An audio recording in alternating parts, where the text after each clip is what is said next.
वहीं से खड़े रह के कह रहे थे कि नहीं, पूरे नंबर्स अगर देखें, विकास आघाड़ी की क्वेश्चन देखें तो दावेदारी उन्हीं की है। फिर कांग्रेस ने भी यही कहा कि नहीं, उनके नंबर्स है वो चाहते हैं। पवार साहब को आखिर उम्मीदवारी हुई, तो इस निर्णय पर भी काफी वक्त लगा, क्या अनबन ज्यादा थी? ठीक है, अनबन थोड़ी बात है, बात हो रही थी आराम से।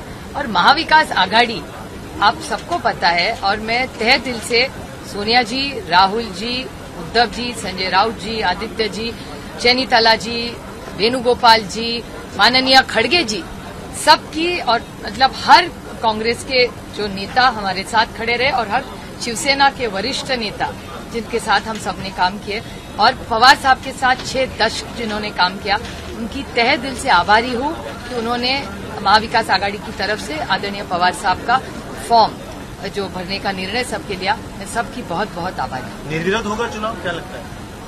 पता चलेगा, शायद आपको ही पता होगा ज्यादा मेरे से। लेकिन कई हम ये देख रहे थे कि निर्णय इतना आसान नहीं था। आदित्य लास्ट तक हमको नाराज ही नजर आए थे। ऐसा तो मुझे नहीं लगता है, ये तो पता है, मुझे तो नहीं लगता। मेरी सबसे लगातार बात हो रही थी, तो मुझे नहीं लगता ऐसा है। और मैं परसों भी उद्धव जी को मिलने गई थी, और शाम को भी मैं पूरी ठाकरे फैमिली को मिलने, मैं रश्मिताई, उद्धव जी, आदित्य सबको मिलने शाम को भी आज जा रही हूँ।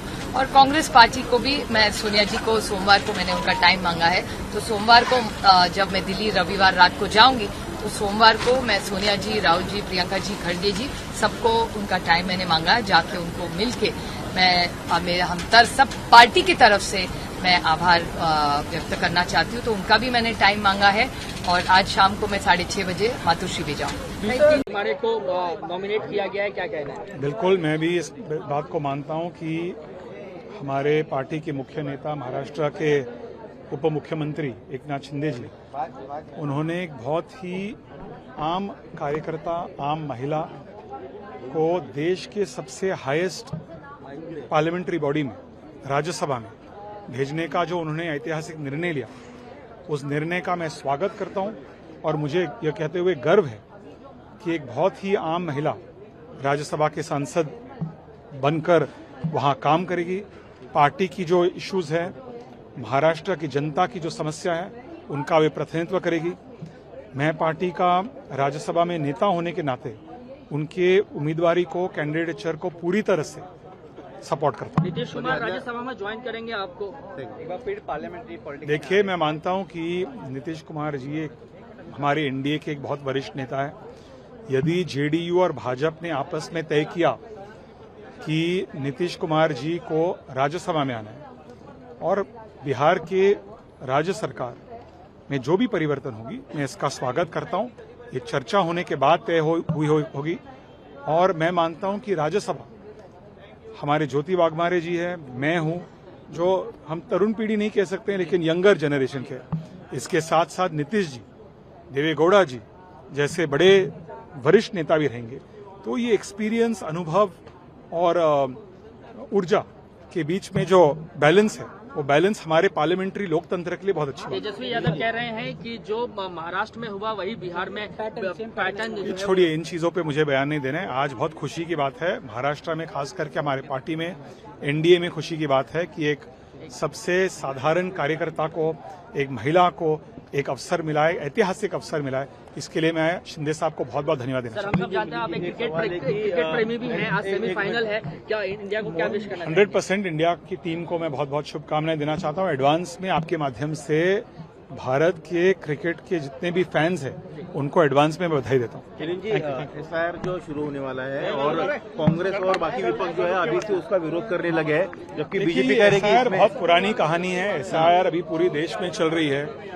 पूरी देश की जनता, मतदाता इसकी स्वागत कर रही है। पूरी देश की मतदाता चाहती है कि जो बोगस लोग हैं हमारे देश के इलेक्टोरल रोल्स पे, ये स्वाभाविक है कि हमको उन्हें हटाना चाहिए। ये केवल भारत पे चर्चा नहीं हो रही, अमेरिका, यूरोप में भी चर्चा हो रही है कि जो बोगस लोग हैं रोल्स पे, उनको हटाया जाना चाहिए। इसमें लोग आपत्ति क्यों व्यक्त करेंगे, मुझे समझ में नहीं आ रहा है। क्या उनको लगता है, क्या हम चाहते हैं कि भारत में जब लोग वोट देते हैं तो भारतीय नागरिक को ही वोट देना चाहिए, विदेशी लोगों को नहीं देना चाहिए? ये हर एक का मानना है, ये हर एक सभी राजनीतिक दलों को इसका स्वीकार करना है। की साजिश है हमारे वोट बैंक को कम करने की, उसको कट करने की। अरे बाबा, यदि किसी का वोट बैंक बांग्लादेशी है तो वो कैसे भारत में चुनाव क्यों लड़ रहे? यदि भारत में कोई राजनीतिक दल है, रजिस्टर्ड दल है, तो केवल भारतीय नागरिक वोट दे सकते हैं ना, तो ये स्वाभाविक है। रोहित पवार कह रहे हैं कि एकनाथ शिंदे को भी मुख्यमंत्री रहते हुए जान का खतरा था। मुझे इसके बारे में कोई जानकारी नहीं। मैं रेगुलेटर्स है, देश के रेगुलेटर्स में मैं विश्वास करता हूँ। ऐसे कोई भी सवाल उठा सकता है, रेगुलेटर्स पे हमें विश्वास करना चाहिए। Thank you sir. बांग्लादेशियों को निकालना ये सबकी प्रायोरिटी होना चाहिए। विपक्ष को क्यों लगता है मुझे समझ में नहीं आता। कौन है वो बांग्लादेशी? आपके कोई ये रिश्तेदार है? वो जो यहाँ के उदम मचाते हैं, यहाँ 2 नंबर के धंधे करते हैं, अतिरिक्त कार्रवाई करते हैं, और उसका वोटों के लिए इस्तेमाल करने के लिए जो विपक्ष के लोग करते थे उसके ऊपर अभी रोक लगी जाएगी और ये राजनीति अभी नहीं चलेगी। इसलिए उन्होंने इसका बात का समर्थन करना चाहिए कि बांग्लादेशियों को निकालना चाहिए करके, ना कि उनको रखना चाहिए।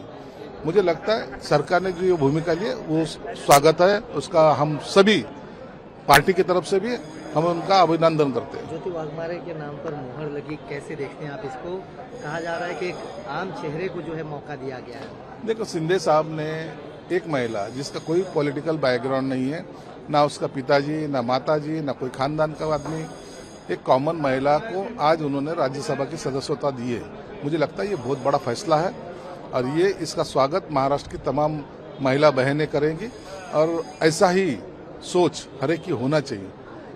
उसने भी नहीं सोचा था। आप देखेंगे ज्योति वाघमारे को तो उसको भी अभी तक यकीन नहीं आ रहा है कि मुझे उम्मीदवारी मिली है। तो ये करने का काम शिंदे साहब ने किया है, हम भी उनका स्वागत करते हैं। बिहार की एक आखिरी क्वेश्चन, बिहार की राजनीति को लेकर एक बार फिर से सवाल किया जा रहा है और कहा जा रहा है कि बीजेपी का हमेशा से यही टारगेट रहता है कि पहले मौका देंगे, फिर बाद में उनको कमजोर करेंगे, बाद में उनको तोड़ेंगे। नहीं, ऐसा नहीं है। राजनीति में चढ़ाव उतार ये होता है। नीतीश कुमार की जब कम संख्या थी, जब भी उनको सीएम बनाया गया था। ऐसा तो नहीं है कि वो बहुमत में थे और उनको सीएम नहीं बनाया। कम वोटों में रहने के संख्या होने के बाद भी वो सीएम थे। अब कभी चेंजेस अगर हुआ तो उसका कोई ऐसा सीरियस लेना नहीं चाहिए। महाराष्ट्र में नहीं हुआ, हमारी संख्या कम थी तो भी हमारे सीएम थे। आज बीजेपी की संख्या ज्यादा है, आज उनका सीएम है। तो ये पॉलिटिक्स में ये बातें चलती रहती है, इसलिए उसके ऊपर और राजकारण करना ये विरोधियों का काम है, वो करते आते हैं।